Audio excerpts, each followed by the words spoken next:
un sacco di lavori che una volta erano considerati maschili, adesso non lo sono più, anzi sono addirittura diventati femminili. Ad esempio nelle libere professioni penso all'avvocato, al consulente del lavoro, al commercialista, al medico.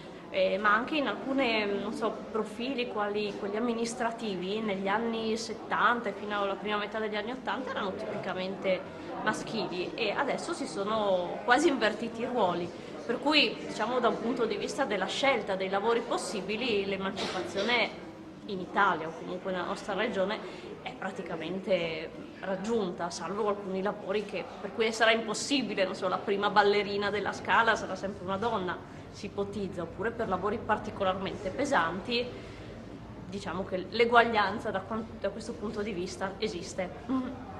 Per entrare nel mondo del lavoro è importante seguire alcuni percorsi che sono ad esempio rivolgersi a dei soggetti anche istituzionali, come il Centro per l'Impiego, le agenzie interinali, un po' l'invio del curriculum e molto funziona il passaparola, per cui questi sono un po' i canali che valgono per tutti, quindi indipendentemente dal genere. Ci sono dei momenti in cui la differenza la fanno le domande che vengono fatte a un ragazzo o una ragazza. Per esempio, pensi di sposarti? Questa è una delle grandi differenze, non tanto che studio hai fatto, che percorso, si arriva alla pari e poi la domanda che tante volte rende la differenza è proprio questa.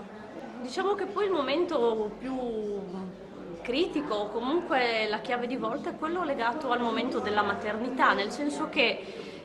si crea per le aziende una difficoltà organizzativa soprattutto che fa vivere sempre la potenziale maternità come un problema e quando poi si presenta in effetti la madre sta a casa dai 5 mesi ma anche un anno può rimanere, per cui la difficoltà è molto al rientro, quindi l'azienda o l'organizzazione tante volte non è capace di riaccoglierla perché sono cambiate molte cose e lì possono verificarsi delle vere e proprie discriminazioni. Lo Stato a livello ci sono le norme che tutelano la maternità, la legge 53-2000, il decreto sulla maternità il 151,